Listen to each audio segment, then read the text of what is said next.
2023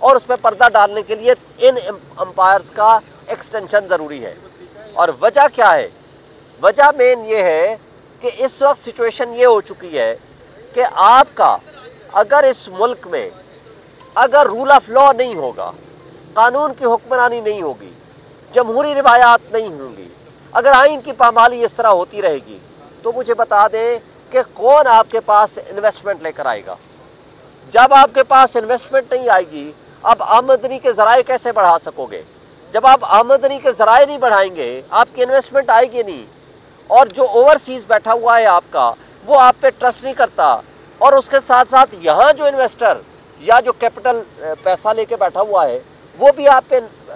یہاں انویسٹمنٹ کرنے کے بجائے پیسہ لے کے ملک سے باہر جا رہا ہے، جس کی مثال آج خان صاحب نے بھی دی ہے کہ پچھلے 6 مہینے میں 6000 آپ کی کمپنیز وہاں دبئی میں رجسٹرڈ ہوئی ہیں، باقی کئی شہروں میں کہاں ہوئی، کدھر ہوئی ہیں، اس کی تفصیل سامنے نہیں آئی۔ تو پھر آپ کا ملک کیسے چلے گا؟ لہٰذا یہ کیا کرنے جا رہے ہیں؟ یہ جا رہے ہیں کہ جو حمود الرحمان کمیشن رپورٹ میں لکھا ہوا ہے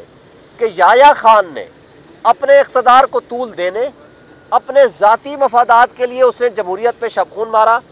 اس نے اپنے مفادات کے تحفظ کے لیے اس نے رول آف لا کو وائلیٹ کیا، اس نے آئین کی پامالی کی، اس نے جس کا حق تھا اس کو نہیں دیا، تو کیا انجام ہوا؟ اس کے نتیجے میں پاکستان 2 لخت ہوا۔ اور آج جو یہ کرنے جا رہے ہیں، یہ جو کٹ پتلی، جو ڈاکہ زنی کے ذریعے عوام کا مینڈیٹ چوری کر کے، کرپٹ پریکٹسز کے ذریعے الیکشن کمیشن کو ساتھ ملا کے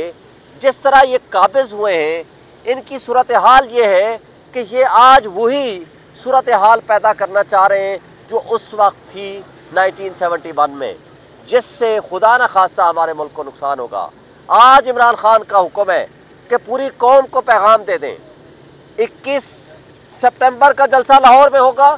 پورے پاکستان سے لوگ نکلے اور پہنچے، ڈو اور ڈائی کا معاملہ ہے،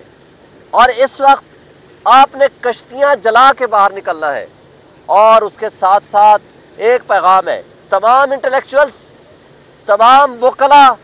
تمام ججز، تمام ہمارے صحافی بھائی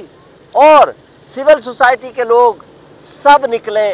حق سچ کی آواز اٹھائیں، اس لیے کہ آج اگر آس اور امید ہے صرف ایک ادارہ ہے، وہ ہے سپریم کورٹ آف پاکستان۔ اگر اس کے اوپر جو شبخون مارا جا رہا ہے،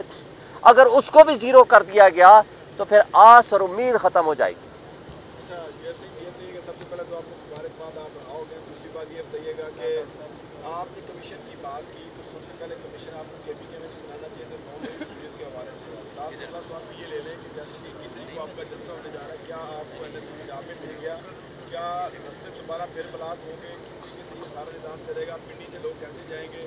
موٹر وے کس کا بند ہوگا، یہ بھی ذرا بتا دیں۔ دیکھیں، پہلا جو سوال آپ نے کیا ہے بہت اچھا سوال کیا ہے کہ ہمیں KP میں بنانا چاہیے تھا۔ ہم نے 2 دفعہ درخواست کر دی ہے chief justice Peshawar high court کو، چونکہ ان کی رائے یہ ہے کہ یہ فیڈرل کا معاملہ ہے، پورے پاکستان کا معاملہ ہے، فیڈرل کا ہے، لہٰذا ان کے پاس جورسڈکشن نہیں ہے۔ لیکن ان کا جو اعتراض ہے اس کو بھی دور کر کے ہم نے وہاں دے دی ہے ان کو درخواست۔ اگر وہ نہ ہوئی تو انشاءاللہ تعالیٰ جو بھی کو ممکن ہوا ہم وہاں کمیشن بنائیں گے۔ دوسری بات، یہاں ہم جوڈیشل کمیشن جب بنانے کی بات کرتے ہیں، آپ کو یاد ہوگا کوئٹہ کے ایشو پہ سپریم کورٹ نے جوڈیشل کمیشن بنایا تھا، جس کا قاضی فائزہ خود سربراہ تھا، اور سپریم کورٹ نے ہی میمو گیٹ کے اوپر کمیشن بنایا تھا، جس کا قاضی فائزہ سربراہ تھا، آپ کو یاد ہے۔ تو لہٰذا ہم کوئی انوکھی چیز نہیں مانگ رہے، ہم سپریم کورٹ سے وہی چیز مانگ رہے ہیں جو آلریڈی وہ کر چکے ہیں، نمبر 1۔ نمبر 2، 21 کا جلسہ ہم نے کرنا ہے، ابھی تک ہمیں NOC انہوں نے نہیں دیا۔ وہ ہمیں NOC دیں یا نہ دیں، وہ ہمیں اجازت دیں یا نہ دیں، ہمیں آپ مجھے بتائیں۔ 8 کا جلسہ 6 دفعہ ہم نے آرڈر دیے، 4 دفعہ انہوں نے NOC دیا، کینسل کر دیا۔ لاسٹ NOC کے مطابق بھی، کورٹ کے آرڈر کے باوجود بھی انہوں نے تمام پنڈی اسلام آباد کے راستے بلاک کر دیے تھے، لیکن لوگ نکلے، ہم لوگ گئے، الحمدللہ ہمارا جلسہ کامیاب ہوا۔ جس طرح کے بھی حالات تھے، اس کے بعد میں گرفتاریاں فیس کی، ہم نے کی، الحمدللہ آپ کی مہربانی ہے، آپ سارے صحافی نے، بھائیوں نے، ہمارے دوستوں نے، سب نے ہمارا ساتھ دیا، آواز اٹھائی۔ تو بات یہ ہے کہ ہم نہ ڈرنے والے ہیں، نہ جھکنے والے ہیں، نہ ان کے پیچھے ہم جانے والے ہیں۔ انشاءاللہ تعالی یہ ڈو اینڈ ڈائی کا معاملہ ہے، ہم انشاءاللہ کھڑے ہیں حق کے لیے۔ ہم جب اللہ کی رضا کے لیے کام کر رہے ہیں، ہم اس ملک میں انصاف کے لیے کام کر رہے ہیں، اس ملک میں جمہوریت کی بقا کے لیے کام کر رہے ہیں، آئین اور قانون کی بالادستی کے لیے کام کر رہے ہیں، تو انشاءاللہ تعالی ہم حق کے لیے نکلیں گے اور ہمارے یہ فرائض میں شامل ہے۔ آج عمران خان نے جو گفتگو کی، اس نے 4 امپائرز میں سے 3 امپائرز کا ذکر کیا تھا، chief election commissioner, chief justice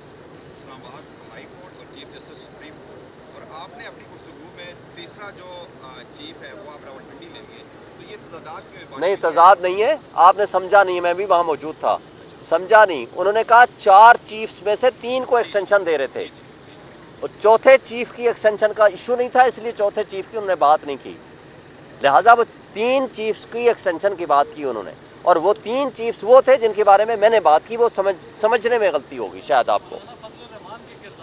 انہوں نے اپریشیٹ کیا ہے مولانا فضل الرحمان صاحب کو کہ انہوں نے بہت اچھا قدم اٹھایا ہے، ہم یہ توقع رکھیں گے کہ انشاءاللہ وہ جمہوریت کی بقا کے لیے، آئین کی بالادستی کے لیے، وہ ان کی کسی بھی ناجائز کسی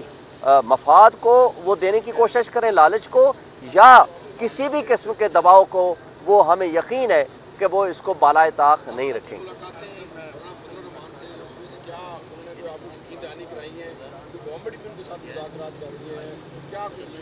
دیکھیں، میں تو ان سے مذاکراتی کمیٹی میں نہیں تھا، ظاہر ہے میں تو 1 ہفتہ جیل میں رہ کر آیا ہوں، میں تو 2 دن پرسوں آیا ہوں،